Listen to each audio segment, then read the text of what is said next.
I'm Evelyn Louise Hooper Stoner, and my nickname is Mitzi. And everybody in Mapleton in the old times knew me by Mitzi. And when they said Evelyn, they didn't know who it was. And so anyhow, I know a lot about Mapleton because I really loved it here. And I was born in the Huntington Hospital, and as soon as my mom brought me home, I came to Mapleton to live, and I lived here until 1949. And I had a lot of friends, and I just loved it. And when I met my husband, graduated in 1947 from Mount Union High School, and then I met my husband in 48. We got married in 49. Well, I thought we were going to live in Mapleton, but he changed my mind. He said, no, I don't like town. I'm from the country. I'm a country boy from Todd and Cassville area. So that's where I went, and I lived there for a good many years. And then I had my 2 daughters, and then they grew up over there. And then it so happened that I was the oldest of 8 children. My brother, Ara Hooper, was the youngest of 8, and the 6 in between us all died young. So Ara lived in a home place and tried to take care of Mother. He couldn't bath her and wash her hair, and so I had a sick husband and a sick mother. So I had to move so I could be close to help out with her. And so that's how I got back here again. So I've been back now for 47 years, or I was going for 47 years, I mean. So anyhow, I've always loved it, and it was a great place to grow up. And everybody that I've talked to, I've always told them, you couldn't have grown up in a nicer town than Mapleton, because we were respectable to the old people, and they liked us, and we helped them and did errands for them. And then I grew up here in Mapleton, and I worked at Parker's store doing the cleaning for Mrs. Parker in her house, and then I cleaned in the restroom part, and I scrubbed those little ice cream chairs and tables, and so that was great. And I worked there for, I'd say, probably almost close to 2 years. And then I wasn't old enough to get on at the sewing factory. You had to be 18, and then they told me to come back when I was 18, and I did, and then I worked there for a good many years. And even when I lived over in the valley, we traveled from Trough Creek to Mount Union for years and worked at that sewing factory. And so,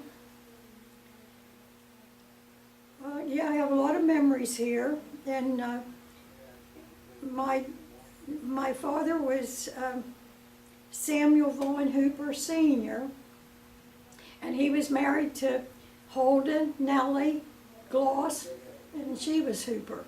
And like I said, I was the oldest of 8 children. And so anyhow, then Father, he passed away. And then eventually, then later in life, my mother passed away. Where'd your father work? He worked at the sandworks. First he worked over at the limestone quarry. And here at the end of the bridge there, he worked there. And then he got on at the sand plant, and he worked there then up until he passed away. As a matter of fact, he worked the night before. He worked night shift, and he worked the night before and died the next morning. And when they called the guys he worked with to be pallbearers, they said, no, you're just kidding me. We just worked with him till 12 o'clock last night. This was in the next morning. And they said, no, we're sorry, we're not kidding. We had so many floods here in Mapleton too. Because I remember the 36th flood. I was 6 years old, and I remember of my grandmother and grandpa were still living yet, and moving everybody out of the houses along the railroad and the river. And grandmother and grandpa didn't want to go. They wanted to stay there, and they said if the house goes, they want to go with it down the river. But they eventually did let them take them out.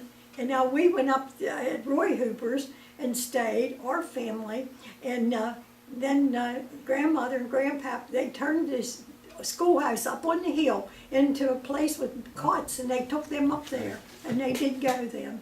But the house was, it had so much water and everything in, and a lot of dirt, and dead animals and everything, because the water, whatever was in the river, and washed the cows and everything. People's farm animals washed down, and it would wash in the house, some of the stuff, and it was terrible. And the men, in the meantime, Grandpa died. After all this, we think all the excitement and everything of them having to move out and worried about the house, so he died. And so here it was, he wanted to be at home.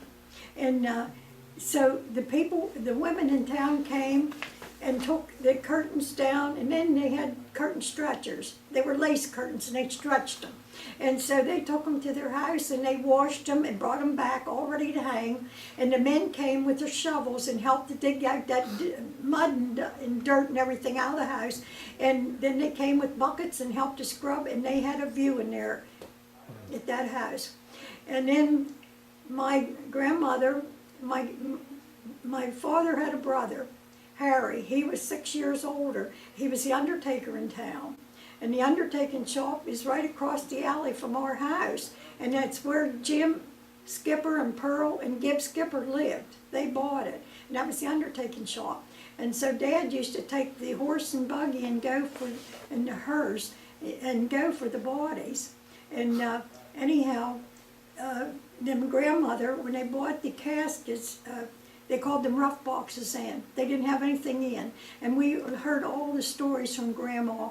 And she used to buy the lace and the satin and everything, and she did the rough boxes and had them real pretty. Wow. With the lace around and everything. And that's how, because they called them rough boxes in. And so anyhow, and they told us quite a lot of stories about, you know, about how they did things and all about picking up the people and anyhow, and I remember Dad saying that he went to pick up a body, and he said that it sat straight up, and he said the hair on his neck and his head came straight up, and they said it was the reaction of that, you know, that, and the person was still dead, but it was.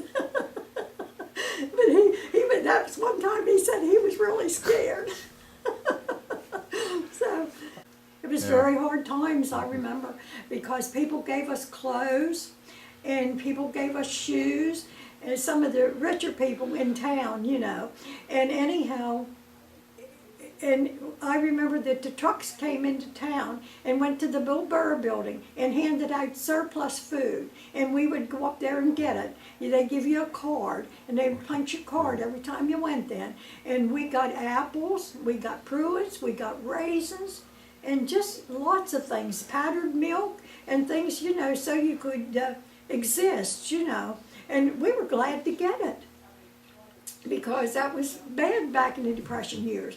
Because I know until Dad was sick a lot, and until he got that job at the sandworks, he didn't have real good work. You know, he'd work a little while and then be laid off, and you didn't make much back in those years, because I'm talking in the 30s and the 40s.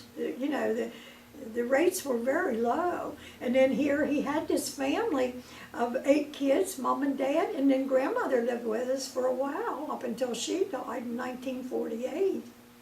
And so anyhow, so it was rough times, but when you look back over it, you say, oh, it was still wonderful times, because we were all together, and even though you didn't have, we said there was no keeping up with the Joneses, because the Joneses didn't have nothing either.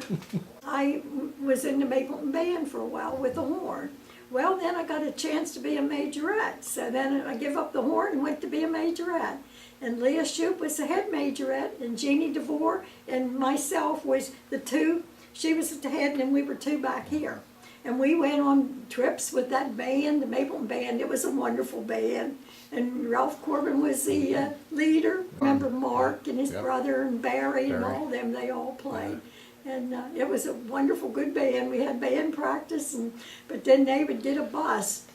I think it was a school bus, if I remember right, and we went to parades away from here. It was wonderful, and people would clap for us, and then Charlie Corbin, he was so funny, and he was playing, if I remember right, the snare drums, and anyhow, and he'd dress in old clothes, and we'd go to some of these Halloween parades and stuff, and people just clapped for him, and for the whole band, but he was really something.